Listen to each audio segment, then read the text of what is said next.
তাহলে আজকে হচ্ছে আনএমপ্লয়মেন্ট। আনএমপ্লয়মেন্ট এর আগের দিন আমরা বললাম পভার্টি, তাই তো? তো হোয়াট ইজ আনএমপ্লয়মেন্ট? আনএমপ্লয়মেন্টের বাংলা মানে কি? বেকারত্ব। তো এটা ভালোভাবে বুঝিস, তাই না? অনেকে বোঝে না, অলরেডি তোমরা চাকরি করো যেহেতু, আর হচ্ছে কি, তো যেহেতু অলরেডি তোমরা চাকরি করো তাই তোমাদের তো বেকারত্ব বুঝবে না, কিন্তু বাদবাকি তোমরা সবাই বোঝো ভালো করে। আর হচ্ছে নেক্সট হচ্ছে যে বেকার কাকে বলে, এটার একটা অনেক বড় ডেফিনেশন আছে। আর এই ডেফিনেশনটা কাকে বলে বেকার আর কত বেকার আছে এটাই ঠিক করে কারা না, এনএসএসও। আগের দিন আমরা এনএসএস সম্বন্ধে পুরো ডিটেলস বলে গেছি, তাই না? পভার্টি চ্যাপ্টারে যে কীভাবে এনএসএস কী ডাটা পাবলিশ করে সব। যদি প্রথম কোয়েশ্চেন ফিলিমসে আছে আনএমপ্লয়মেন্ট মেজারমেন্ট কারা করে, তো কী হবে, কোন সংস্থা? NSSO, national sample survey office, তাই না? আমাদেরকে এটা প্রথম একটা কোয়েশ্চেন আসে। এবার আমরা তো ডেপে ঢুকবো, 1 নম্বরের কোয়েশ্চেন হতে হবে না। তো আগে একটা কথা বলি, যদি কোনো একটা লোক সে 67 বছর বয়স, ঠিক আছে, বা 65 বছর বয়স, 65 বছর বয়স, সে কাজ খুঁজছে, সে এখন বেকার, কিন্তু কাজ করছে, এবেল আছে, সব আছে, হেভি যোগ্যতা, ঠিক আছে, তো তাকে কি আমরা বেকার বলবো? ওয়াই, কেন বেকার বলবো না? তাহলে একটা লোক বললো 67 বছর কাজ খুঁজছে, 67 বছর বয়স, কিন্তু ও কাজ পাচ্ছে না, সেক্ষেত্রে আমরা ওকে বেকার বলতে পারি না। একটা ক্রাইটেরিয়া আছে, নিশ্চয়ই কিছু ক্রাইটেরিয়া দিয়েছে। তার একটা লোক ইঞ্জিনিয়ার, ওর বয়স হচ্ছে 27, কাজ খুঁজছে, ঠিক আছে, কিন্তু ওর পা দুটো নেই, হাত দুটো নেই, বুঝতে পারলি? এবার ও কাজ করছে, তাহলে সেক্ষেত্রে কি ও বেকার হবে? আর মস্তিষ্ক থেকেও ধরলে একটা মস্তিষ্ক থেকেও এতটা আনএবল হয়ে গেছে, মানে এত ভাবনা চিন্তা করতে পারছে না, তাহলে নিশ্চয়ই আরেকটা কোনো ক্রাইটেরিয়া হবে বেকারের। কারণ ওর তো এজটা ঠিক আছে, শুধু এজ দিয়ে দেখলেও হয় না, কাজ করতে সক্ষম থাকতে হবে, এবিলিটি টু ওয়ার্ক, বুঝতে পারলে? আর কিছু, আরও নিশ্চয়ই কিছু ক্রাইটেরিয়া আছে, এই কটা তো হবে না। তা আমরা কি বললাম যে এজটা একটা ম্যাটার করছে, তাকে এবিলিটি টু ওয়ার্ক হতে হবে। তারপরে ধরলে একজন এজ হচ্ছে 27 বছর বয়স, পিএইচডি করেছে, সবই হয়ে গেছে, কিন্তু কি হচ্ছে, ও কাজের জন্য বেরিয়েছে, কিন্তু একজন কাজও পেয়ে গেছে, কিন্তু ওকে বলছে তোমাকে মাইনে আমি 5,000 টাকা দেবো, ও বলছে না আমি মাইনা তো আমি 7,000 টাকা নেবো। তো এই যে ওকে, তাহলে কি ও 5,000 টাকা যদি কাজ করে তাহলে ও কি হবে এমপ্লয়মেন্ট? ও কি মানে এমপ্লয় হবে? ও কাজ করছে কিন্তু, তাহলে ও বেকার হয়ে গেল, কারণ ওর এক্সিস্ট মার্কেট রেটে ও কাজ করতে, বুঝতে পারলি কেসটা? তা আমরা এখানে 3টে ক্রাইটেরিয়া আছে, এই যে কথাগুলো বললাম এগুলো আমি বললাম, আমি কেউ নয় যে তোকে এগুলো বলতে থাকবো, বুঝতে পারলি? অত আমার যোগ্যতা নেই, এটা এনএসএসও বলেছে, এনএসএসও ক্রাইটেরিয়া, ঠিক আছে। সে কি বলেছে, যদি এই 3টে কোনো ফুলফিল থাকে, যেমন প্রথম কী হতে হবে, কিছু মানে কি স্ট্যাটাস আছে যেগুলোকে মেনটেন করতে হবে। যেমন হচ্ছে যদি কাউকে আমরা বলি যে কে বেকার বা আনএমপ্লয়মেন্ট বা বেকারের সংজ্ঞা বার করতে গেলে আমরা প্রথম ডেফিনেশন পড়ছি বেকারের, যে কি করতে হবে না, প্রথম যে এনএসএস যে স্ট্যাটাস দিয়েছে তার অনুযায়ী কী হতে, যে রিলেটেড লিখবি, related with working age group. এটা হচ্ছে এই যে related with working age group, যেটা হচ্ছে কত, সেটা হচ্ছে কত, 15 থেকে 64। যদি কোনো লোক 15 থেকে 64 বছরের মধ্যে থাকে আর সে যদি কাজ চায় বা কাজ না পায়, তাহলে আমরা একটা স্ট্যাটাসে বলতে পারি দেখে যে এই লোকটা বেকার। তার আরও দুটো জিনিস তার দেখতে হবে, বুঝতে পারলি? এই যে 15 থেকে 64 এইটাকে ডিফাইন করেছে, বলতে হচ্ছে এটা 15 থেকে, এটা তো 18 থেকেও 64 হতে পারতো, এটা 17 থেকেও 64 হতে পারতো। এটা কে ডিফাইন করে, কার অথরিটি আছে? ILO, কি ইন্টারন্যাশনাল লেবার অর্গানাইজেশন। তো আমরা বুঝতে পারলাম যে related with the working age group, যে 15 থেকে 64 যে এজ গ্রুপটা ডিফাইন করেছে কে না, ILO, ইন্টারন্যাশনাল লেবার অর্গানাইজেশন। সে বলেছে যে 15 থেকে 64 বছর যদি কেউ কাজ না পায়, ওর ভিতরে কাজ খুঁজে, তাকে আমরা প্রথম ক্রাইটেরিয়া কি বলতে পারি, আনএমপ্লয়মেন্ট, ঠিক আছে। নেক্সট কি হতে পারে,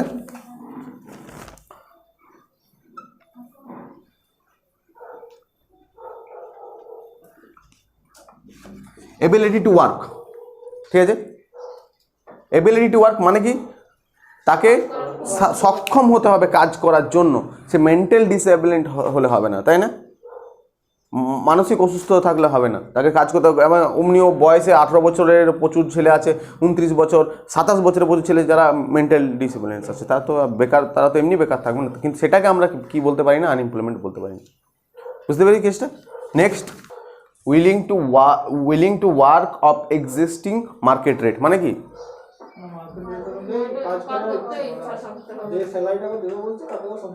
হ্যাঁ, মানে ওকে যদি বলেছে তোমাকে 10,000 টাকা দেবো এবং ও ইচ্ছে প্রকাশ করেছে, যদি ওইটা ইচ্ছে প্রকাশ করে, এই তিনটে যদি ক্রাইটেরিয়া ফুলফিল হয়, তবে সে কি হবে? এমপ্লয়েড হবে। আর তিনটের মধ্যে একটা ক্রাইটেরিয়াও যদি কি মিস চলে যায়, তাহলে সে কি হয়? আনএমপ্লয়মেন্ট হয়ে যাবে। ব্যাস, এটাই তো সহজ ডেফিনেশন না? বুঝতে পেরেছিস? কোনো এখানে এই আছে। এবার ধরে নে, তাহলে আমরা একটা করছি, ধরে নে এখন কি পরীক্ষা চলছে সবথেকে বেশি? সামনে পরীক্ষা, কিছু ভালো পরীক্ষা, বড় পরীক্ষা, তাহলে ক্লার্কশিপ, তাই না? PSC clerkship. এই যে পিএসসি ক্লার্কশিপ পরীক্ষা নিচ্ছে, ঠিক আছে? এই ক্লার্কশিপ পরীক্ষাতে ধরে নে আমরা বেতন ধরলাম, আমি এটা, তুই কত? হ্যাঁ 25,000 ধরলাম আমি, 25,000 টাকা মাইনা আছে, ঠিক আছে?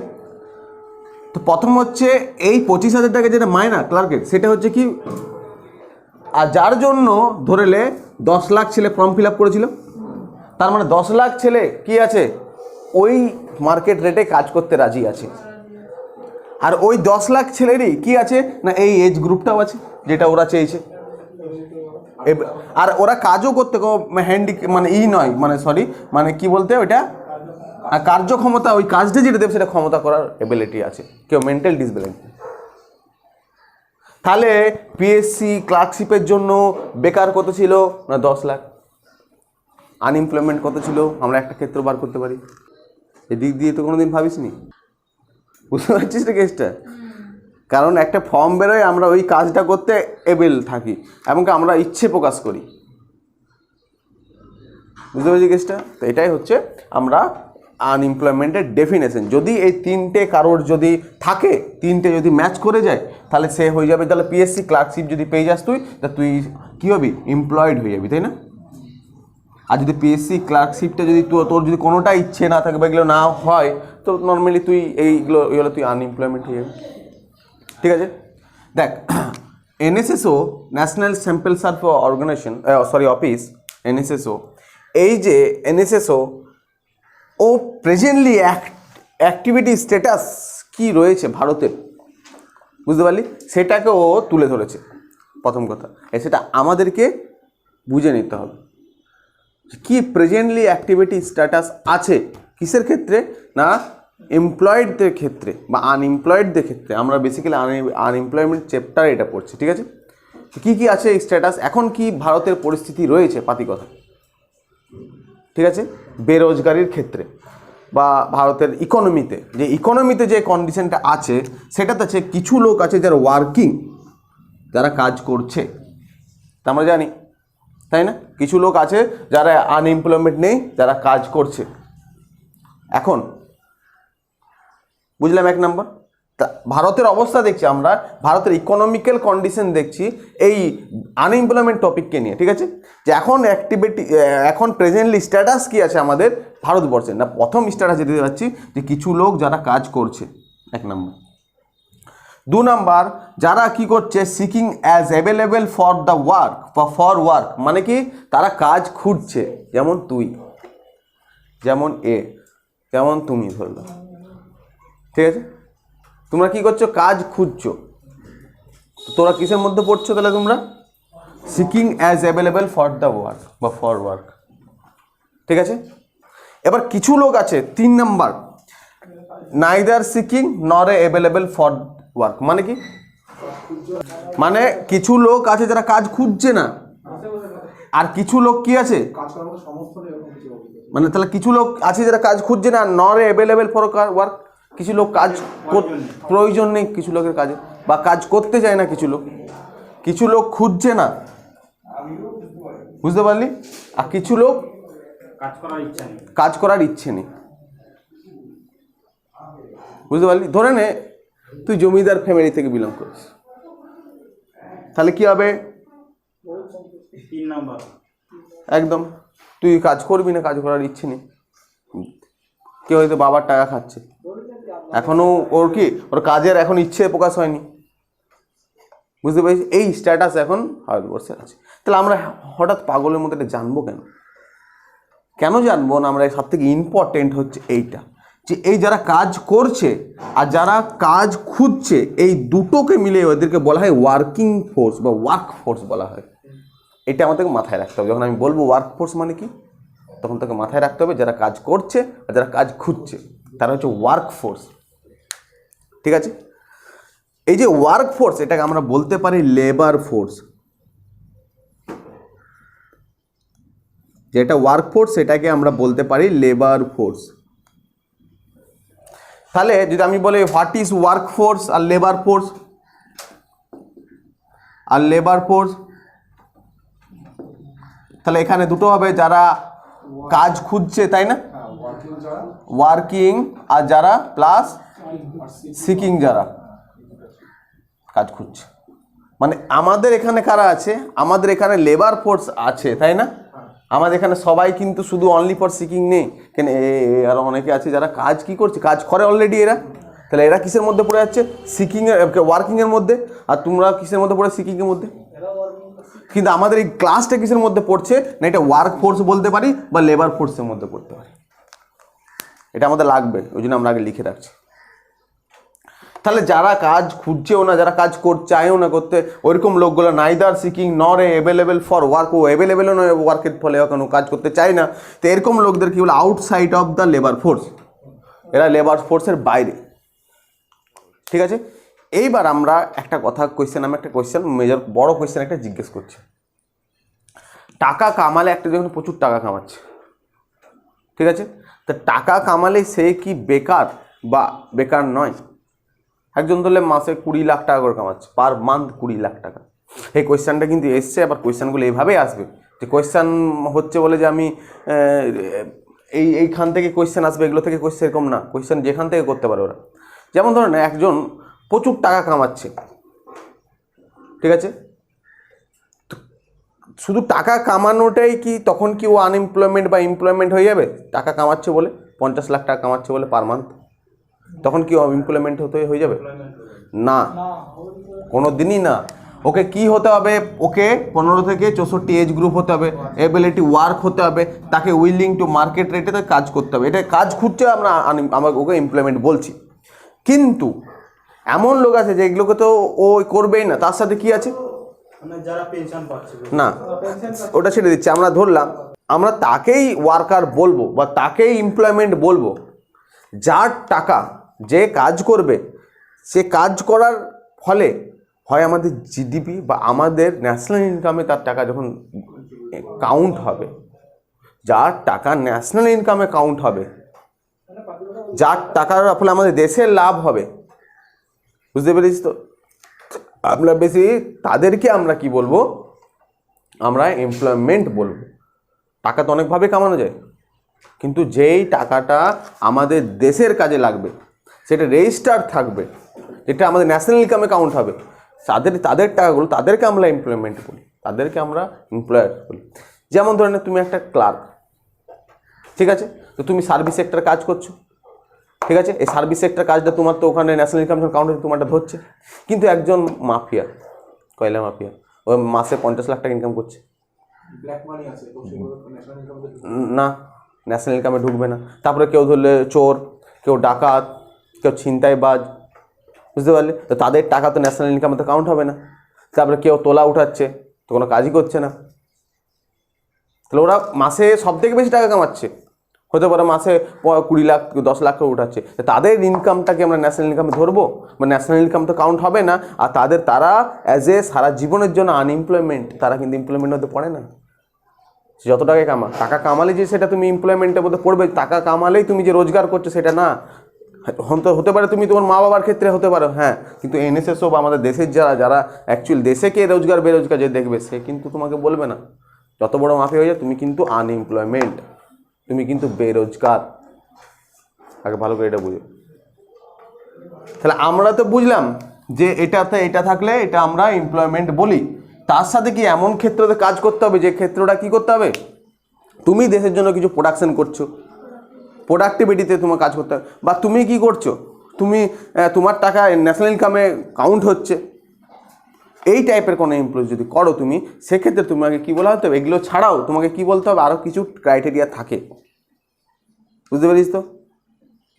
তুমি একটা খারাপ কাজ, ও যে টাকা দিচ্ছে সেই টাকাতে তুমি রাজি হয়ে গেছে একটা খারাপ কাজ করতে, তোমার ধরো 21 বছর বয়স, 22 বছর বয়স, তুমি এবেল টু ওয়ার্ক, ওই কাজটা করার জন্য তুমি এবেলও আছে, যা টাকা দিচ্ছে তার থেকে বেশি টাকা দিচ্ছে, তাহলে কি তুমি কি এমপ্লয়মেন্ট হয়ে গেলে? কোনো দিনই না। ওই টাকাটা যদি এবার নেক্সট স্টেপ কি, ওই টাকাটা যদি ন্যাশনাল ইনকামে কাউন্ট হয়, ওই টাকাটাকে তুমি যদি কোনো প্রোডাক্টিভিটি করছো, তবেই তুমি কী হবে, এমপ্লয়ার। তাহলে যত গুন্ডা, যত মাওয়ালি, যত ডাকাত, যত মাফিয়া, সব সবাই বেকার। চিন্তাটা তো এখানে, সবাই বেকার একদম। না ওটাও ধরবে না, ট্রান্সফার ইনকামও ধরবে না, না কোনোদিনই না। বুঝতে পারিস? ওগুলো সবাই বেকারের মধ্যে পড়ে যাবে।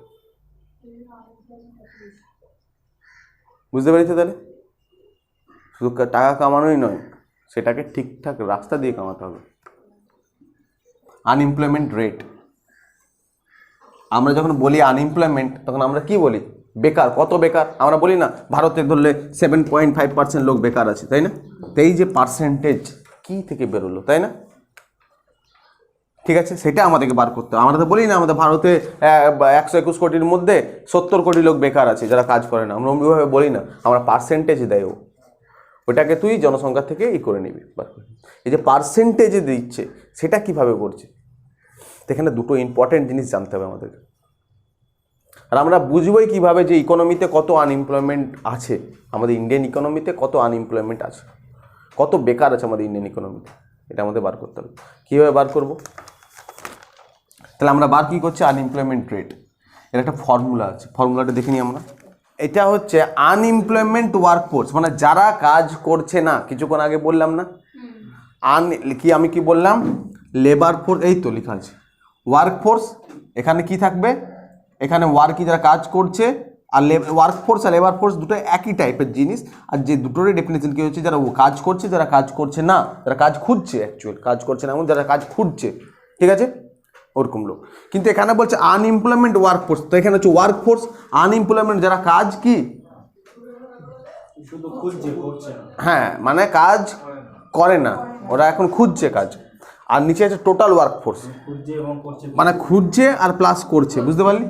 ওরকম যখন এটা থাকবে, তাহলে কি এটা দিয়ে যখন আমরা ভাগ করবো, ইন্টু 100 করবো, তখন দেখবে 9.5 বা কিছু একটা সাম বেরোবে, 7.5 যা থাকবে রেশিও, ঠিক আছে। যদি আমরা থাকি যে আনএমপ্লয়মেন্ট ওয়ার্কফোর্স, এটাতে সব থেকে বেশি থাকবে না, যারা কাজ খুঁজছে। তা আমরা ধরে নিলাম এখন 10 লাখ জন কাজ খুঁজছে, বা আমরা 1000 জন কাজ খুঁজছে। আর টোটাল ওয়ার্কফোর্স মানে কি? হ্যাঁ, মানে টোটাল ওয়ার্কফোর্স যারা কাজ করছে, তাই তো, আর যারা কাজ খুঁজছে আর করছে দুটোই, তাহলে ওরা ওরকম সংখ্যা, তাহলে এই সংখ্যাটাই বেশি হবে নিশ্চয়ই, তাই না? তো এই সংখ্যাটা হয়ে গেল, ধরলে আমরা এটা হয়ে গেল তোর, এই ধরলে এটা করল, বুঝতে পারলি? এবার কি ইন্টু 100, এইটা এখানে আরেকটা জিরো দিলাম, তাহলে কি কাটলাম এটা,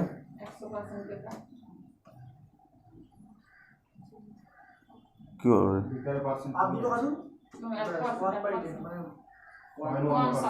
মানে 0.1% আনএমপ্লয়মেন্ট আমাদের রেট ধরলাম আমরা। আমি বলছি জাস্ট ইমাজিন। বুঝতে পারি জিনিসটা? তাহলে আমাদের যদি কোনোদিন দেয় হোয়াট ইজ আনএমপ্লয়মেন্ট রেট, প্রথম বলে না ভারতে আর্টিকেল বেরোলে ভারত আনএমপ্লয়মেন্ট হচ্ছে এত, না? তা আনএমপ্লয়মেন্ট রেট যদি এত দিল, তার মানে কি হচ্ছে?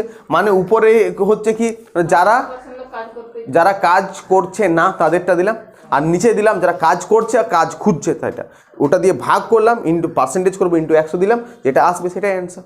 বেসিক্যালি এটা 10, 15, 20 কিছু ভি বেরোতে পারে, ঠিক আছে, কিন্তু আমি জাস্ট একটা দেখালাম। তো এখান পর্যন্ত দেখ, এবার জিনিসগুলো গোলাবি মাথায় আস্তে আস্তে সেট কর, যেন এগুলো মনে থাকে। বাড়িতে গিয়ে একবার মুখস্থ করলে পুরো যেন মুখস্থ হয়ে যাবে ব্যাপারটা। ফিলিমসে তো আসেনি, বেঁচে যাবি। বিসিএস মেন্স, ইউপিএসসি ফিলিমস তোকে এগুলো দেবে, এখান থেকে হাঁটবে, ঠিক আছে। ফিলিমসে কত দিনে কাজ করলে তোকে শুধু তার নিচে 3টের মধ্যে কোনটা করলে, এভাবেই তোকে পার করে দেবে।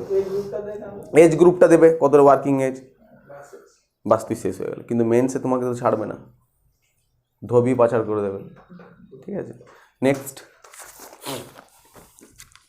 আরেকটা। ঠিক আছে, তাহলে কি হচ্ছে, টোটাল ওয়ার্ক ফোর্স, ঠিক আছে, টোটাল ওয়ার্ক ফোর্স, তারপরে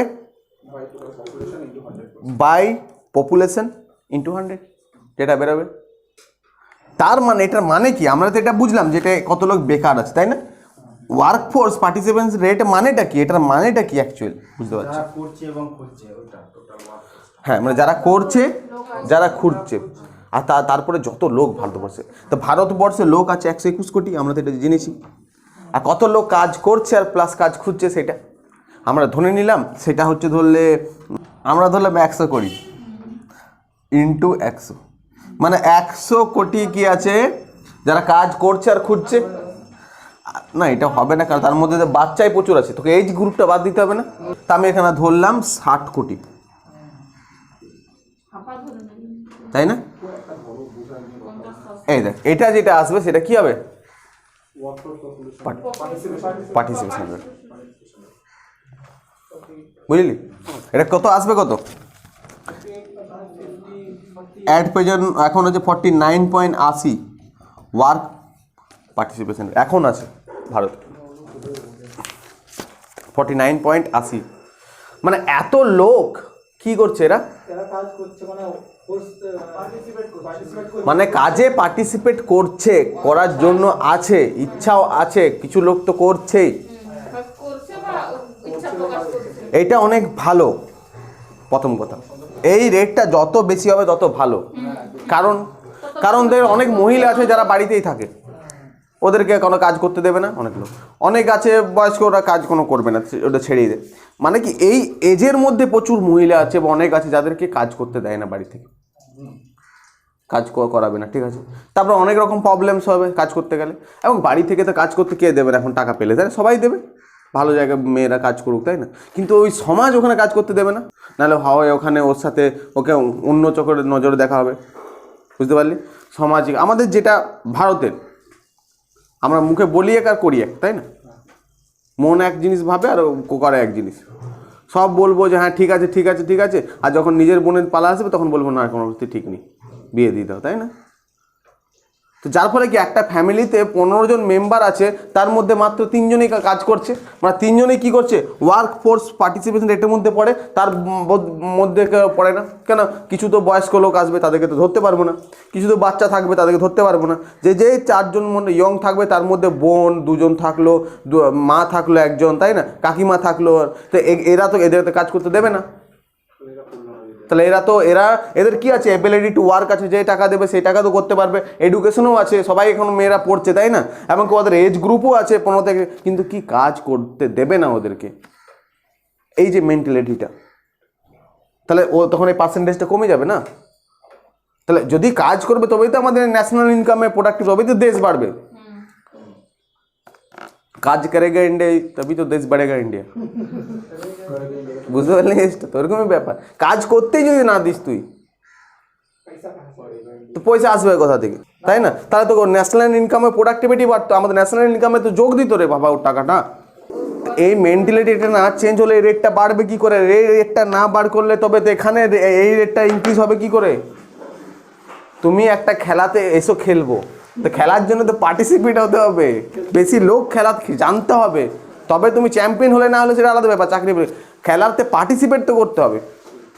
খেলাতে পার্টিসিপেট করছেই তোমার 20টা লোক, 20টা টিম, তাহলে 2টো টিম তো এমনি উঠেই যাবে এদিকে ওইদিক করে, কিন্তু পার্টিসিপেট যদি করতো যদি 500টা লোক, বুঝতে পারলি? তাহলে খেলাটাও ভালো হতো, ফান্ডিংও ভালো হতো, বুঝতে পারছি জিনিসটা? তো এই জিনিসটা প্লেয়ারই নেই আমাদের, যে ন্যাশনাল ইনকাম প্রোডাক্টিভিটি বাড়াবে সে প্লেয়ার নেই। প্লেয়ারগুলো আছে, প্লেয়ারগুলোকে দক্ষতা দিচ্ছে না, এনকারেজ করছে না, বুঝতে পেরেছিস তো? আমাদের প্রচুর মানে এই 15 থেকে 64 বছরের মধ্যে আমাদের মেয়ের সংখ্যা আছে, আমি কিছু না হলেও ধরলে 30 কোটি 40 কোটি মেয়ে আছে, আরও বেশি তো কম নেই, ধরলে 40 কোটি মেয়ে আছে, ছেলে না শুধু মেয়ে আছে, তার মধ্যে 1 কোটি মেয়েও কাজ করে না, ভাবতি এবার। মানে জিডিপিতে কন্ট্রিবিউট করবে না আমাদের, তো ওরা আনএমপ্লয়মেন্ট থেকে যাচ্ছে না। তো আমি এটাই বলতে যাচ্ছি, ওটা যদি বাড়ে তো এটা বাড়বে, এটা বাড়লে এটা বাড়বে, বুঝতে পারলি? যে ওরা পার্টিসিপেট যে করুক, নট ও এখানে থাকবে তো কি বল সিকিং, যে কাজ খুঁজছে। আর যদি বা কেউ কাজ পেলো, যদি বা কোনো মেয়ে যদি কাজ পেলো, ও বহুত কষ্ট করে, তোর কাজটা হবে ব্যাক অফিস কাজ, একটা নতুন ধরনের নামই ব্যাক অফিস কাজ। মেন অফিসে আসবে না, বুঝতে পারলি? তো ব্যাক অফিস কাজ, ব্যাক অফিস কাজ বুঝতে পেরেছিস? ওই যে হাতের কাজ ওই সল্টে দিবে, কিন্তু তাকেও তো ওই জায়গায় নিয়ে আসে। এটাতে অনেকের ফল্ট আছে বলতে হবে, আমাদের মেন্টালিটি ফলে, সরকারের ফলে। সরকারও কাজ করছে এটার জন্য, প্রচুর কাজ করছে সরকার, তাই না? অনেক যোজনা নিয়ে আসছে, তো এটাকে বাড়াতে হবে। এটার বাড়ানো একটাই মূল কি, better education system. Better education system can be change everything, তাই না? চল তাহলে এডুকেশন সিস্টেম নাও, আগে বলে দিয়েছি বেটার এডুকেশন সিস্টেম বলছি না। তাহলে আনএমপ্লয়মেন্ট মেজারমেন্ট হবে, ঠিক আছে? আমরা আনএমপ্লয়মেন্ট মাপবো কীভাবে? তো আমরা কীভাবে, আমরা তো এই বলে দিচ্ছি, আমরা মাপতে গেলে কী কী লাগবে, কী কী টুলস হয়, কীভাবে মাপে আমরা, কীভাবে এনএসএসও, আমরা তো মাপি না এনএসএসও। তো এখানে এনএসএসও মাপে, সেটা বেসিক্যালি ভগবতী কমিটি এটাকে রিকমেন্ড করেছে, বুঝতে পারলি? এই ভগবতী কমিটি রিকমেন্ড অনুযায়ী 1972-73 সাল থেকে এই প্রসিডিওরে আমাদের এটা ভারত সরকার আমাদের কী করে, এনএসএসওটাকে মাপছে, মানে এনএসএসও এটাকে আনএমপ্লয়মেন্টটাকে মাপছে, ঠিক আছে? তো অ্যাকর্ডিং টু ভগবতী কমিটি কী হয়, যে এটা হয় যে আমাদের এখন এনএসএস যে স্ট্যাটাসে মাপে 3 টাইপ অফ স্ট্রাকচার আছে মাপের ওটা, ঠিক আছে? 3 টাইপ অফ স্ট্রাকচার। প্রথম হচ্ছে ইউজুয়ালি স্ট্যাটাস অফ আনএমপ্লয়মেন্ট, ঠিক আছে? তারপর আছে current weekly status of unemployment. Third হচ্ছে current daily status of unemployment. মানে একটা কি না, একটা হচ্ছে ইউজুয়ালি স্ট্যাটাস থেকে মাপি, একটা উইকলি স্ট্যাটাস দিয়ে মাপি, আর একটা কি না ডেইলি স্ট্যাটাস দিয়ে মাপি আমরা আনএমপ্লয়মেন্টটাকে, যে কী রেটে আনএমপ্লয়মেন্ট আছে, ঠিক আছে? তো এটা মাপার যেটা পদ্ধতি, প্রথম হচ্ছে ইউজুয়ালি। আগে জানতে হবে হোয়াট ইজ ইউজুয়ালি মিনিংস, মানে যেটাকে সাধারণত বলছি, তাই না? ধরে নাও আমি তোমাদের বাড়ি গেলাম 10 বার, তোমাকে দেখতে পেলাম না, তো সাধারণত তোমাকে দেখতে পেলাম ইউজুয়ালি, অ্যাজ ইউজুয়ালি। তো ইউজুয়ালি কি মনে হলে বেশিরভাগই টাইম তোমাকে দেখতে পাইনি। তো ইউজুয়ালি যে জিনিসটা বলতে চাইছি না, এই যে ইউজুয়ালি স্ট্যাটাস ফর আনএমপ্লয়মেন্ট, এই ইউজুয়ালি কথাটা অ্যাকচুয়াল এটা বেশিরভাগ সময়কে রিফার করে, বুঝতে পারলি? তা আমরা এই ইউজুয়ালি আনএমপ্লয়মেন্টে অ্যাকচুয়ালি আমরা 1 ইয়ার, ঠিক আছে, আমরা এই ইউজুয়ালি স্ট্যাটাসে কি 365 ডেজকে আমরা ফলো করি, ঠিক আছে? কীভাবে ফলো করি না, আমরা এখানে কি করি, এই 365কে আমরা 2 দিয়ে ভাগ করি, তাই না? তো কত বেরোবে? 183, বুঝতে পারলি? যে এই 183 দিন, এই 183 দিন হচ্ছে আমাদের কি ইউজুয়ালি আনএমপ্লয়মেন্টের লাইন। এবার এর যদি কেউ উপরে থাকে সে কি হবে না, সে হবে বেকার হবে না, সে এমপ্লয়েড হবে। আর এর নিচে যদি কেউ থাকে সে হবে আনএমপ্লয়েড, এটা হবে যে এমপ্লয়েড। তাহলে কি বললো, ইউজুয়ালি আনএমপ্লয়মেন্ট স্ট্যাটাসের মধ্যে কি পড়ে? তাহলে যদি 183 দিনের বেশি কেউ কাজ করে তাহলে সে এমপ্লয়েড হয়ে যাবে, আর যদি 183 দিনের কমে কেউ যদি কাজ করে সে আনএমপ্লয়মেন্ট হয়ে যাবে। এটা কোয়েশ্চেন একবার দিয়েছিল না বিসিএস, যে ইউজুয়ালি আমাদের স্ট্যাটাসটা কি আছে আনএমপ্লয়মেন্টের, 183 দিন, 183 ডেজের উপরে যদি কেউ কাজ করে সে এমপ্লয়েড হয়ে যাবে, আর কম কাজ করলে। এটা হচ্ছে একটা স্ট্যাটাস, এটা মেজারমেন্ট করার একটা স্ট্যাটাস, ঠিক আছে? নেক্সট স্ট্যাটাস আমরা যাব। নেক্সট হচ্ছে কি কারেন্টলি উইকলি স্ট্যাটাস, ঠিক আছে? আমরা এখানে কতদিন পিরিয়ড পেলাম, 1 ইয়ার। এখানে যে পিরিয়ডটা পাবো, এখানে যে ডেটা পাবো সেটা হবে কত? তাহলে উইকলি বলেছে 7 ডেজ। তো 7 ডেজের মধ্যে কি কি ডেজ থাকে? সানডে, মনডে, টিউসডে, ওয়েডনেসডে, তারপরে থার্সডে, ফ্রাইডে, স্যাটারডে, 7টা, ঠিক আছে? এবার এখানের যেটা হচ্ছে এই 7 দিনের মধ্যে, বুঝতে পারলি, যদি ও কোনোদিন একদিনও কাজ করে থাকে, বুঝতে পারলি, আর যদি 1 ঘন্টাও কাজ করে থাকে তাহলে ওকে কি বলবো আমরা, উইকলি স্ট্যাটাসে কি হবে, ও এমপ্লয়েড হবে। আগে এই জিনিসটা লিখ। যদি এই 7 দিনে যদি 1 ঘন্টাও কাজ করে থাকে, বুঝতে পেরেছিস তো, যদি 7 দিনে 1 ঘন্টাও কাজ করে থাকে, তাহলে আর 7 দিনে 1 ঘন্টা কাজ করে বাকি 7 দিন বাকি দিনগুলো কাজ যদি নাও করে থাকে, বুঝতে পারলি, কাজগুলো তো করলো না, কিন্তু এই 1 ঘন্টা কাজ যদি করেছে, 1 ঘন্টা বা তার বেশি, অ্যাকচুয়ালি আমি যদি বললাম 1 ঘন্টাও করে থাকে, কিন্তু 1 ঘন্টা তো করে না, সব একদিনে করলে মিনিমাম 6 ঘন্টা হবে, তো ওই স্ট্যাটাসে কি হবে, ও আনএমপ্লয়মেন্ট হবে না, এখানে ওই লোকটা কি হবে, এমপ্লয়েড হয়ে যাবে। বুঝতে পেরেছি কেসটা? আর তাহলে আমরা এইটুকু বুঝতে পারছি। আর যদি সেই সপ্তাহে তাহলে একটা লোক আছে একদিনও কাজ পেলো না, ঠিক আছে, এই সানডে তো কাজ পেলো না, তাহলে এই লোকটা কি হয়ে যাবে, আনএমপ্লয়েড। বুঝতে পেরেছিস তো? এটা হচ্ছে উইকলি স্ট্যাটাস। তাহলে আমাদের ভারত সরকার কি করে, এনএসএসও কি করে, স্ট্যাটাস এই আমাদের ইউজুয়ালি স্ট্যাটাসও আনএমপ্লয়মেন্ট মাপে, আমাদের কারেন্টলি স্ট্যাটাসও মাপে। বুঝতে পেরেছিস? নেক্সট তাহলে কি হবে, কারেন্ট ডেলি স্ট্যাটাস। এটা কি হবে তাহলে, এখানে পিরিয়ড, এখানে টাইমটা কি থাকবে, এখানেও 7 ডেজ টাইম থাকবে। এইবার এখানে যেহেতু ডেলি স্ট্যাটাস আছে, তো এই 7টা দিনের মধ্যে যে ডেলি, যে প্রত্যেক দিন, ও প্রত্যেক দিন কতক্ষণ কাজ করছে, যদি সে 4 ঘন্টার কাজ করে থাকে বা 4 ঘন্টা, বুঝতে পারলি, তাহলে ওকে কি বলতে পারি আমরা, হাফ ডে এমপ্লয়েড। বুঝতে পারলি? যদি সে 6 ঘন্টা বেশি কাজ করে থাকে, তাহলে আমরা কি বলি, ফুল ডে এমপ্লয়েড। না, 7 দিনের মধ্যে না, আমরা রোজ কত কাজ করে থাকি, একদিনে ডেলি বলে দিয়েছি, দেখতে পাচ্ছিস না, তো আমরা 7 দিন হিসাবে ধরি, অ্যাকচুয়ালি তুই ডেলি ধরলাম, আমরা 7 দিন না ধরলাম, 1 ডে করে দিলাম, 1 ডে করে দিলাম, সুবিধা হবে। একদিনে আমরা কি সেদিনকার সিচুয়েশন কি, হ্যাঁ, তাহলে হচ্ছে হাফ ডে, আর 6 ঘন্টা মধ্যে হয়ে গেলে ওটা ফুল ডে এমপ্লয়েড হয়ে গেল সেই দিনের জন্য। বুঝতে পারলি? তাহলে আনএমপ্লয়মেন্টের স্ট্যাটাসে, এই কারেন্ট ডেলি স্ট্যাটাসে আমরা একটা লোককে বুঝতে পারি ও প্রত্যেক দিন কাজ করছে কি না, তাই না? আর প্রত্যেক দিন যে কাজ করছে, কত কাজ করছে, আর তার আর কি পাচ্ছে সেটাতে, তাই না? কারণ এখানে যদি ও 4 ঘন্টা কাজ করে মিনিমাম একদিন একটা লোক, তো সেই দিনটা ও কি হবে, হাফ ডে হয়ে যাবে, হাফ ডে এমপ্লয়েড। আর যদি ও 6 ঘন্টা কাজ করে, তো কি হয়ে যাবে, ফুল ডে এমপ্লয়েড হয়ে যাবে। বুঝতে পেরেছি আমরা তাহলে হাফ ডে আর ফুল ডে কেসটা, ঠিক আছে? তাহলে কি এবার আমরা 3টে মেথডে জানিস, ভারত এনএসএসও আমাদের কি মাপে, এমপ্লয়মেন্ট মাপে। তাহলে এই মেথডের থেকে ভালো এই মেথডটা, এটার থেকে ভালো এই মেথডটা, কারণ এখানে দেখ 183 দিন দিয়েছে বেশি। এখানে যদি কাজ দেখে যে ও এখানে যদি মাপে, তা আমি ধরলাম তুমি 7 দিনে এই পুরো দিনটাই তুমি কি হয়ে গেলে, আনএমপ্লয়মেন্ট হয়ে গেলে, কারণ একবার 1 মাস 1 সপ্তাহ কাজ করেন। এখানে যদি 84 দিন কাজ করে থাকে, তো ও তো পুরো বছরের জন্য এমপ্লয়েড হয়ে গেল। বুঝতে পেরেছি? 52 দিন কাজ করলেই পুরো বছরের জন্য এখানে, আর এখানে তাহলে এটা তো 365 দিনই কাজ করতে হবে তাহলে, 365 দিনই। বুঝতে পারছি? তাহলে এটার থেকে বেটার হচ্ছে এটার থেকে বেটার হচ্ছে এইটা, মানে কারেন্টলি ডেলি স্ট্যাটাস। এটা কি প্রত্যেকটা অ্যানালাইসিস করে, ভাবিস না তুই, ওরা প্রত্যেকটা অ্যানালাইসিস করে পরে ও রিপোর্টটা পাবলিশ করে, 3টে স্ট্যাটাসে 3টে মেথডে মেজারমেন্টটা করে ও।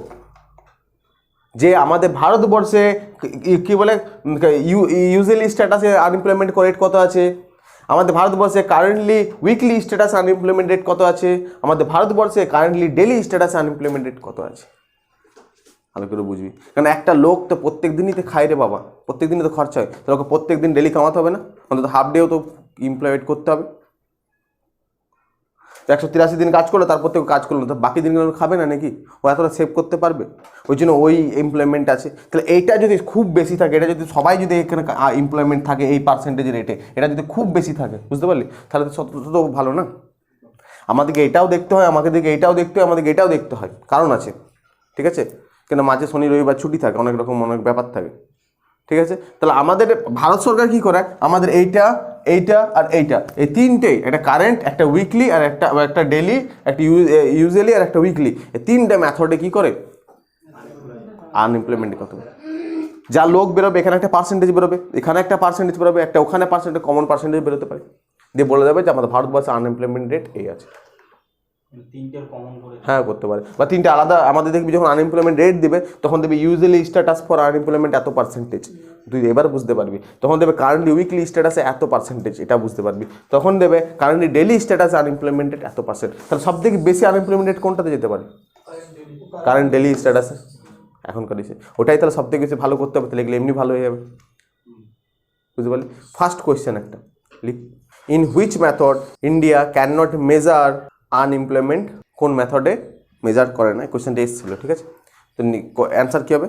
এ নাম্বার হচ্ছে উইকলি স্ট্যাটাস, 2 হচ্ছে অ্যানুয়াল স্ট্যাটাস, 3 হচ্ছে ডেইলি স্ট্যাটাস, 4 হচ্ছে মান্থলি স্ট্যাটাস। অ্যানুয়ালি মানে কত? 365।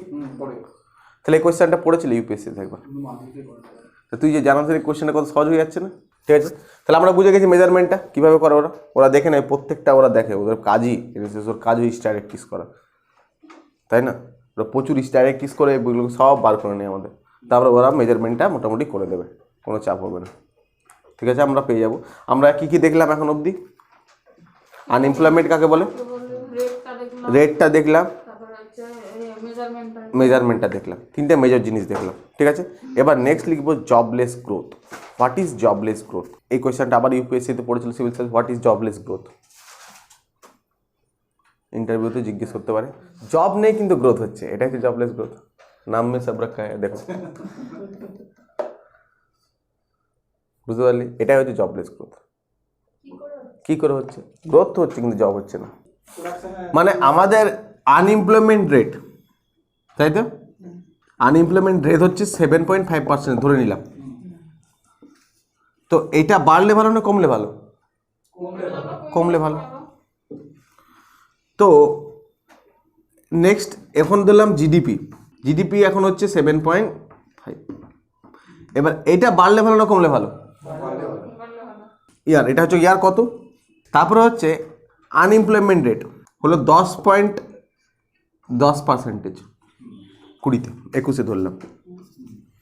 এখানে জিডিপি গ্রোথ রেট হলো 10%, 10 বা 11%, 12% হতে পারে 2021। দেখ জিনিসটা, জিডিপি রেট বাড়ছে, আনএমপ্লয়মেন্ট কি হচ্ছে? বাড়ছে, মানে বেকার বেড়ে যাচ্ছে। তাহলে বেকার বেড়ে যাচ্ছে, জিডিপি বাড়ছে কি করে? জিডিপি কি বলছেন? গ্রস ডোমেস্টিক প্রোডাক্ট, তাই না। What is GDP? আমরা একটা ভারতের, এই যে ভারতের মধ্যে আমি জিডিপি জিএনপি ক্লাসে বলবো, যারা অনেকে তোদের হয়ে গেছে অনেকের, তো যাই হোক, এই যে ভারতে, তাই না, এখানে যত লোক বাস করে, তো কেস হচ্ছে এই যে দুটো লোক, বা এখানে 121 কোটি জন আছে, ঠিক আছে, প্লাস কিছু জন বিদেশি আছে, ধরলে 1 কোটি জন ধরলাম। তো এই যে সবাই তো এখানে বসবাস করছে, এই বাউন্ডারি সীমানার ভিতরে, এরা যা গুডস অ্যান্ড সার্ভিস প্রডিউস করছে সেটাই জিডিপি এই দেশের, বুঝতে পারলি তো। যা গুডস অ্যান্ড সার্ভিসে, কেউ যদি সার্ভিসে কাজ করে তার মাইনাটা নিয়ে নেবে না, যোগ করে নেবে, বুঝতে পারলি। যেমন তোর ফ্যামিলিতে যতজন আছে, তো যতজন আছে ফ্যামিলি, এবার ধর তার মধ্যে মামার ছেলেও এখানে থাকে তোর, তো তোর যখন, যেমন তুমি মামা করে থাকো তো, এবার তোমাদের ওই যে ফ্যামিলি, অ্যাকচুয়ালি তোমার দাদুর বাড়ি ওটা, তাই তো, তো মামারা সবাই আছে, সবারই যে ইনকামটা, ওদের ফ্যামিলি ইনকাম, তার মধ্যে তোমার ইনকামটা ঢুকে আছে, বুঝতে পারলে। তখন তোমরা যত টাকা ইনকাম করবে সবাই মিলে, তো তোমাদের ওই ইনকামটা শুধু তোমার যে হেড আছে, দাদু আছে, সে লিখে রাখবে যে আমাদের এই বছর এত টাকা ইনকাম হলো, খরচা করছে না, শুধু লিখে রাখবে, এই যত টাকা লিখে আগে বারগুলো এত টাকা ইনকাম হলো, বেড়ে গেছে, তো ওটা জিডিপি গ্রোথ হলো। এবার খরচা যে বেড়েছে সেটা তো দেখবে না, খরচা তো তার কয়েক গুণ বেড়েছে, সেটা তো ছেড়ে দাও, কিন্তু এই যে বেশি বেড়েছে এটাই জিডিপি গ্রোথ বলছে। এবার যদি ন্যাশনাল ইনকাম কোনটা হতো, বা জিএনপি কোনটা হতো, তোমার বাড়িতে যখন মাপা হতো, তোমার যেখানে অরিজিনাল বাড়ি আছে তখন তোমার ইনকামটা ওখানে ঢুকতো, আর তোমার মা বাড়ির ইনকামটা তখন তোমার মামা বাড়িতে তোমার ইনকামটা ঢুকতো না, তখন ওই মামারাই হতো দাদুর ইনকামটা, তোমারটা বাদ চলে যেত। এরকম একটা কনসেপ্ট আছে, আমরা ডিটেলসে পড়বো, বুঝতে পারলে। তো জিডিপিতে এখানে যে ইনস্ট্যান্ট যেখানে থাকছো তাদের ইনকামটা গুডস অ্যান্ড সার্ভিস, তুমি স্কুল টিচারে কাজ করো, তো তুমি স্কুল টিচারে যেহেতু কাজ করো, তুমি সার্ভিস করো, তুমি স্কুল টিচার মানে তুমি সার্ভিস করো, বুঝতে পারলে, সার্ভিস সেক্টরে কাজ করো, তাই না। তো এই যে সার্ভিস দিচ্ছ তোমার, তার মানে যত টাকা সার্ভিস দিই ওটা শুধু ওই সরকার শুধু লিখে রাখবে একটা খাতায় যে এত টাকা করেছে, মানে এত টাকা আমরা এখানে গুডস অ্যান্ড সার্ভিস প্রডিউস করেছি। টাটা ধরলাম মুকেশ আম্বানি কিছু গুডস প্রডিউস করেছে, তো আগেবার করেছে 10 কোটি, এবার করেছে 25 কোটি, তো বাড়বেই না দিন দিন, তো বাড়লে গ্রোথ হবে জিডিপি গ্রোথ। তো জিডিপি গ্রোথ মানে যে দেশের গ্রোথ হচ্ছে সেটা না, মানুষ মরে গেলেও জিডিপি গ্রোথ হবে, কেন মরে যাবে ধূপকাঠি বিক্রি হবে এক্সট্রা, তাই না, মালাপালা বিক্রি হবে, তো ওটাও তো যে ধূপকাঠি দিকে প্রডিউস করছে, তো জিডিপি গ্রোথ হয়ে যাবে। অ্যাক্সিডেন্ট হয়ে গেল, ওরা সবাই হসপিটালে গেল, তো হসপিটালে যেই যাবে তখনই বেড হবে, আর তখনই প্রচুর ওষুধ কিনা হবে, তখন কি হবে ওখানে জিডিপি গ্রোথ হবে, ওষুধের ফার্মাসি হবে, তো যে কোনো কিছু হলে জিডিপি গ্রোথ হয়ে যাবে, সেটা টপিক নয়। তো যাই হোক, এই যে জিডিপি গ্রোথ হচ্ছে কিন্তু ওই অনুযায়ী কাজ হচ্ছে না, হবে কি করে সেটাই আমাদেরকে জানতে হবে, বুঝতে পারলি? এটাকে আমরা কি বলছি, জবলেস গ্রোথ। গ্রোথ হচ্ছে জব নেই। এটার মেইন ইসে আছে কি, স্ট্রাকচার আছে কি, 3টে সেক্টর, আমরা সেক্টর বলেছিলাম না, প্রাইমারি, সেকেন্ডারি, টার্সিয়ারি, মনে আছে? ডেফিনেশন লিখবি, যে লিখ, it's refer to a situation where GDP of an economy growth faster than the employment opportunity which result in unemployment। বুঝতে পেরেছি যে রেজাল্টটা হচ্ছে আনএমপ্লয়মেন্ট অ্যাকচুয়াল। এইবার এটার মেন কারণ হচ্ছে, অনেক রকম কারণ আছে, আমরা এখন টাইপ অফ আনএমপ্লয়মেন্টে ঢুকিনি, টাইপ অফ আনএমপ্লয়মেন্ট একটা চ্যাপ্টার। নেক্সট কি হচ্ছে আমাদের সেক্টর, প্রাইমারি, তাই না, প্রাইমারি সেক্টর, সেকেন্ডারি সেক্টর আর একটা টার্সিয়ারি সেক্টর। এই যে 3টে সেক্টর, এই 3টে সেক্টর আমরা কি জানি যে প্রাইমারি, প্রাথমিক সেক্টর, এখানে কি এগ্রিকালচার অ্যান্ড অ্যালাইড সার্ভিসেস পড়ে। তো এগ্রিকালচার অ্যান্ড অ্যালাইড, আমরা যে কোনো কাজ হয়, যে কোনো কাজ হয়, ভালো করে বুঝবি, যে কোনো কাজ সব এই 3টের মধ্যে কোনো একটা সেক্টর হয়। তুই যা কিছু কর, সব কিছু এই 3টের মধ্যে কোনো একটা সেক্টরে হবে, এর বাইরে কোনো একটা সেক্টর হতে পারে না, ঠিক আছে? যেমন আমরা বলি প্রাইমারি, এগ্রিকালচার করছে কেউ, তো এগ্রিকালচার কি হলো, প্রাইমারি সেক্টরের মধ্যে কাজ করছে। তুমি ধরলে চাইছো কিসে কাজ করবে, টিসিএসে, ভাবলো টিসিএসে কাজ করলে এটা সার্ভিস সেক্টরের মধ্যে পড়বে। তুমি চাইছো সিভিল সার্ভিস হবে, সার্ভিস সেক্টরের মধ্যে চাইছো। তুমি ভাবছো ব্যবসা, আমি ব্যবসাদার হবো, ইন্ডাস্ট্রি তৈরি করবো, সেকেন্ডারি সেক্টরের মধ্যে পড়ে যাবে। তো এখানে agriculture related plus allied service, যা যা এগ্রিকালচার রিলেটেড সার্ভিস আছে সেগুলো কিসের মধ্যে পড়বে, প্রাইমারি সেক্টর। হ্যাঁ, এখানে মাইনিংটাও আছে, মাইনিং মানে খনিজ এবং খনিজ খনন, কিন্তু মাইনিংটাকে 2014 সালে সেকেন্ডারিতে নিয়ে চলে এসেছে সরকার, ঠিক আছে? 2014 সালে এটাকে সেকেন্ডারিতে নিয়ে আসে। সেকেন্ডারির মধ্যে গিয়ে কনস্ট্রাকশন পড়ছে, সেকেন্ডারির মধ্যে পড়ছে, এই ম্যানুফ্যাকচারিংগুলো সেকেন্ডারির মধ্যে পড়ছে, ইন্ডাস্ট্রিগুলো সেকেন্ডারির মধ্যে পড়ছে, তাই না? আর সার্ভিস সেক্টরের মধ্যে এই যে তুমি সিভিল সার্ভেন্ট হবে, ব্যাংকে কাজ করছো, এই কাজ করছো, এয়ার ফ্লাইট, হোটেল, এইসব জিনিসগুলো সব সার্ভিস সেক্টরের মধ্যে পড়ে আছে, তাই না, সেক্টর। কিন্তু ভারতের এই যে জবলেস গ্রোথ হওয়ার কারণটাই মেন হচ্ছে কি, যে আমাদের প্রাইমারি সেক্টর থেকে, যে আমরা জানি, যে আমরা অলওয়েজ জানি, এই প্রাইমারি সেক্টরে কি হচ্ছে, প্রাইমারি সেক্টরে জিডিপি কন্ট্রিবিউশন হচ্ছে 16%, ঠিক আছে? আর এই সেক্টরে, আমাদের সেকেন্ডারি সেক্টরে জিডিপি কন্ট্রিবিউশন হচ্ছে তোমার কত পার্সেন্ট, 30%।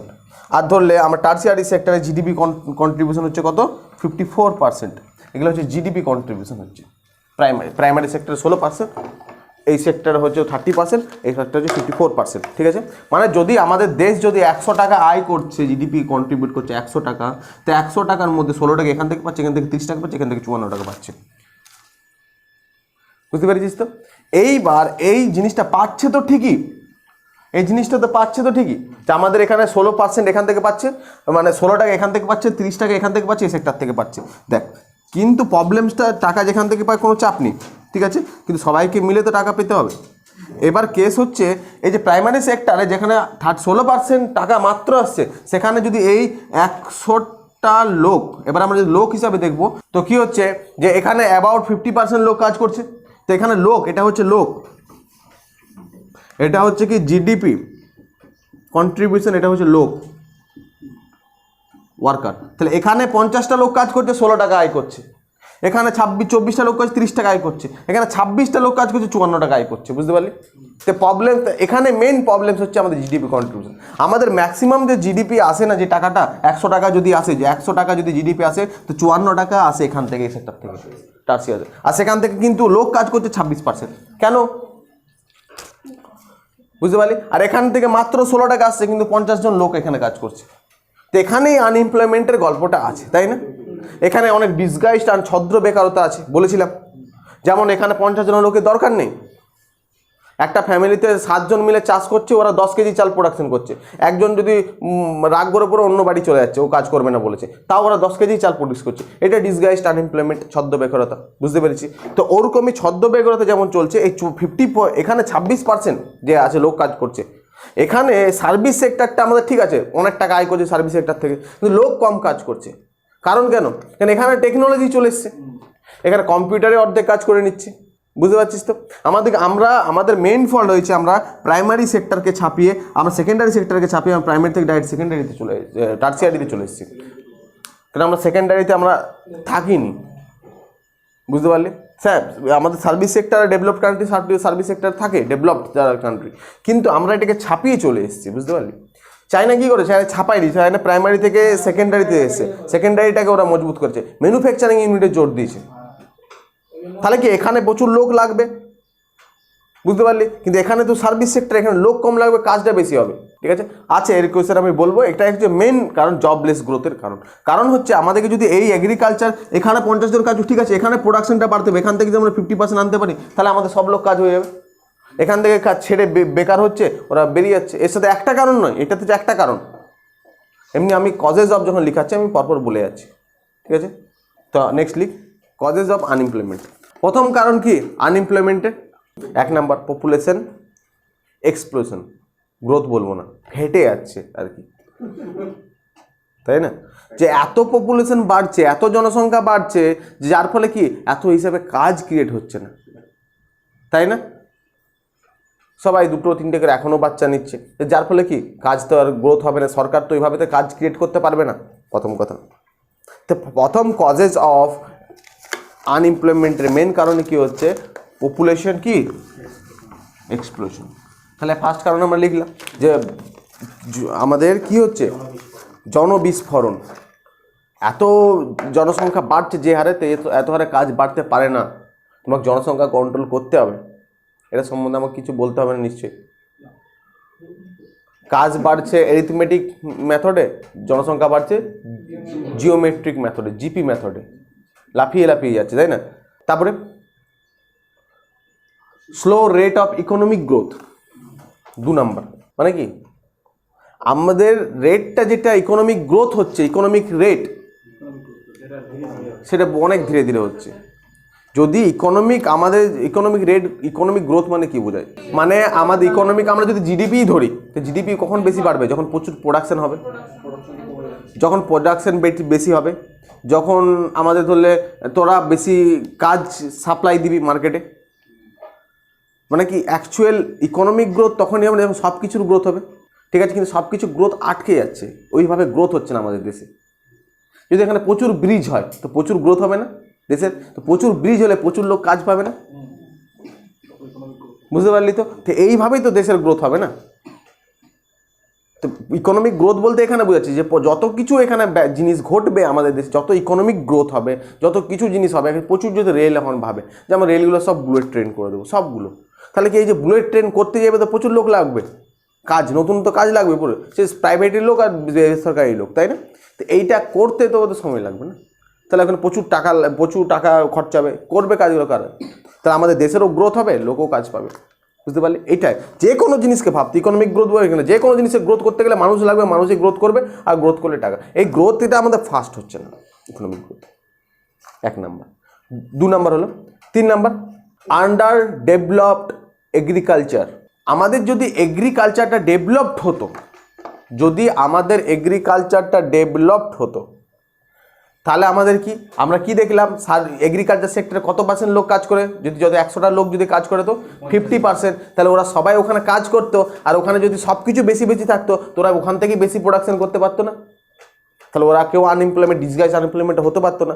ওরা যদি ওইভাবে, মানে কি এগ্রিকালচার কি বললাম যে আন্ডার ডেভেলপড আছে, ওখানে ঠিক করে বৃষ্টি ওরা থাকবে কেন? ওখানে ঠিক করে বৃষ্টি নেই, ওখানে প্রোডাকশনও কেন হবে না?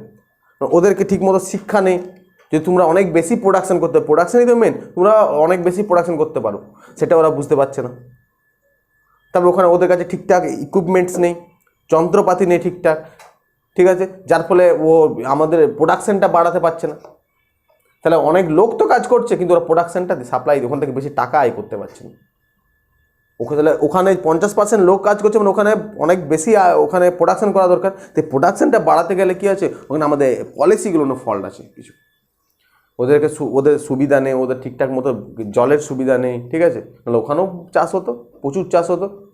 ওখানে সরকার ঠিকঠাক মতো দেখছে না তাদের, বুঝতে পেরেছি কেসটা, বলতে তো হবে না, সবই জানিস। Next, defective education system. আমাদের এডুকেশন সিস্টেমটা পুরোপুরি কী হয়ে আছে এখন, ডিফেক্টিভ হয়ে আছে। আমরা করছি এক, ভাবছি এক, বলছি এক, লাস্ট অফ দিয়ে আলাদা জিনিস করছি।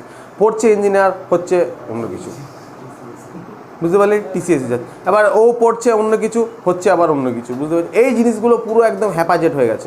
আমি বলছি না তোর ডিগ্রি সব কিছু নিতে পারিস তুই, ঠিক আছে, কিন্তু যদি ওখানে ভালো নেওয়ার আগে যে ভাবনা চিন্তাটা, নিশ্চয়ই ওটা আমাদের মাথায় নেই, আমরা কিছু ভাবছি না, আমরা কোনো কিছু করছি না, তাই না? আমাদেরকে প্ল্যানিং দেয়নি, চল বাবু ইঞ্জিনিয়ারিং পড়তে যাবো, ভর্তি, কিন্তু ইচ্ছে তো ছিল না। ওকে যদি ছোটো থেকে বলতে তুই সিভিল সার্ভিস পড়তে আসতিস, তুই তো এখানেই আসতিস, এভাবেই পড়তিস না। বা তোর যদি অন্য একটা ইঞ্জিনিয়ারিং যাদের মোটিভ আছে, তারা ইঞ্জিনিয়ারিং করতে পারছে না টাকার বেগরে। এই যে মিসম্যাচ ব্যাপারগুলো, এগুলো একটা বড় কারণ হয়ে দাঁড়াচ্ছে। ভাবছি এক, করছি এক, হচ্ছে এক, এই জিনিসটা আমাদের এখানে ঘটে এডুকেশন পলিসি। তাহলে আমাদেরকে ছোটো থেকে ওইরকম এডুকেশন দিতে হবে। তো এই যে ওই রিলেটেড পড়াশোনা করা এবং ওকে পড়াশোনা করে ওইদিকেই ওকে ঠেলে দেওয়া, ওর ইচ্ছেকে ওইদিকে নিয়ে যেয়ে ওইদিকেই যেই যেখানে আছে সেখান থেকে করে নেওয়া, এটা একটা ইম্পর্টেন্ট ব্যাপার, যেটা আমাদের এখানে ঘটছে না।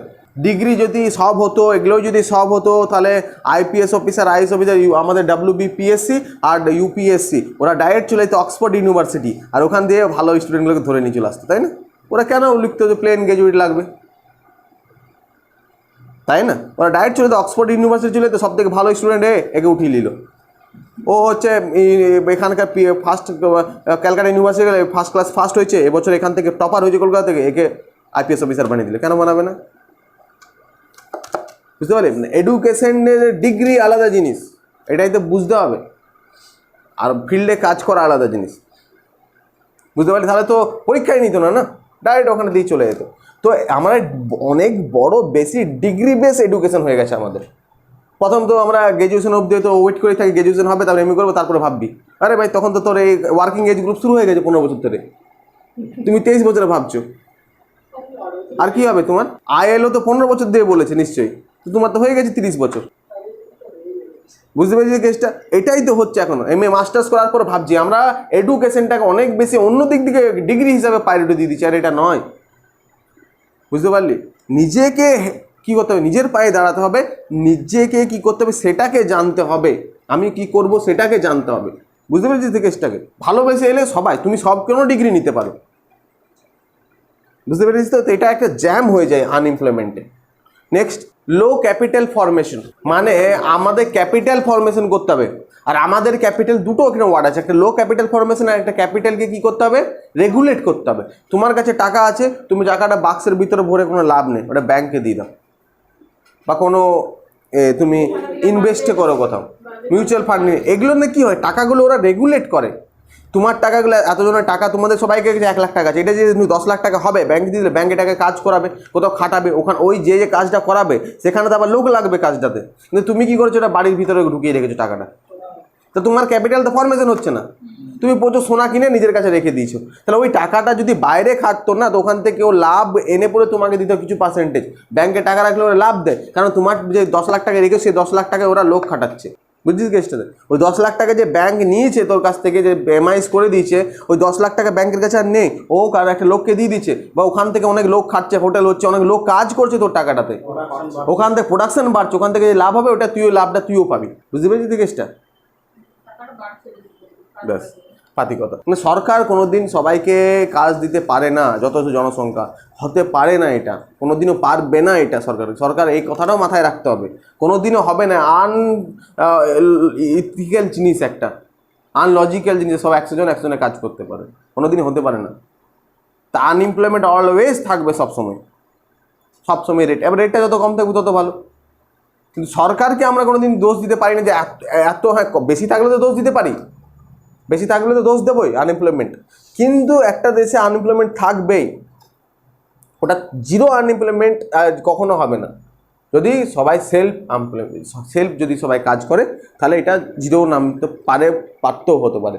কারণ যদি সবাই কাজ করে, তখন যেগুলো কিছু বেঁচে থাকলে সরকারকে নিয়ে নেবে, বুঝতে পারলি, সরকার ওদেরকে এমপ্লয়েড করে দেবে, এমপ্লয়মেন্ট এক্সচেঞ্জ আছে, এই করে সরকার, কিন্তু এখন ভালো লোকই কাজ পাচ্ছে না, তো ওই লোকগুলোকে আর কে নেবে সরকার? বুঝতে পারছিস তো, ভালো লোকই কাজ পাচ্ছে না, এরকম হয়ে গেছে। তাহলে এগুলো হয়ে গেছে। আর প্রথম আরেকটা বড় ফল্ট প্ল্যানিং, আমরা যে প্ল্যানিং করি সেই প্ল্যানিংয়েই ফল্ট থাকে আমাদের, যে কোনো প্ল্যানিং, আমাদের প্ল্যানিংয়ে সব থেকে বেশি ফল্ট থাকে। এই যে ফল্ট প্ল্যানিংয়ের চক্করে আমাদের আনএমপ্লয়মেন্টটা এখানে এতটা দাঁড়িয়ে আছে। ডিফারেন্ট টাইপ যা কিছু প্ল্যানিং করি, আবার ভাবি এক, আবার হয় এক, বললাম না ফল্ট প্ল্যানিং। এই প্ল্যানিং এগুলো সব মিশে পড়ে আমাদেরকে আনএমপ্লয়মেন্টের এই জায়গায় দাঁড় করিয়ে দিয়েছে। এগুলো সবই এক একটা কারণ, কজেস অফ আনএমপ্লয়মেন্ট। বুঝতে পেরে গেছিস? তার আনএমপ্লয়মেন্টের মেন কারণ। এইবার এগুলো রেমিডিস কি আছে, রেমিডিসগুলো এর উল্টো উল্টো লিখে দিবি শুধু। দেখ তুই, পপুলেশন কমানো, কন্ট্রোল আর কি, ওটাই হলো। তারপরে কি স্লো, এটাকে যে হাই লিখে দিবি।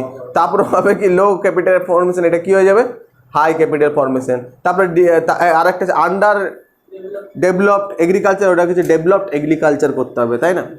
তারপরে হ্যাঁ, ডিফেক্টিভটাকে এফেক্টিভ করে দিতে হবে।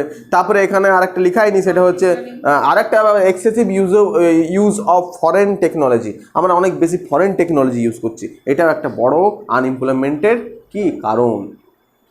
ঠিক আছে? তারপরে আমরা ডিক্লাইন হয়ে যে কটেজ অ্যান্ড স্মল ইন্ডাস্ট্রিগুলো, ওগুলোও কারণ। তবে কারণ লিখলে প্রচুর লেখা যাবে, কিন্তু আমরা মেজর কারণ এই কটা 5-6টা লাগবে। কোনোদিন ওরা যেত এটা তোকে ক্যাচ করতে লাগবে জিনিসটা। এবার তো আমরা নেক্সট দিন কালকে ঢুকবো আমরা, যেমন টাইপ অফ আনএমপ্লয়মেন্ট দেখবো। ঠিক আছে? ওই যে সিজনাল, ওই যে ঠিক আছে।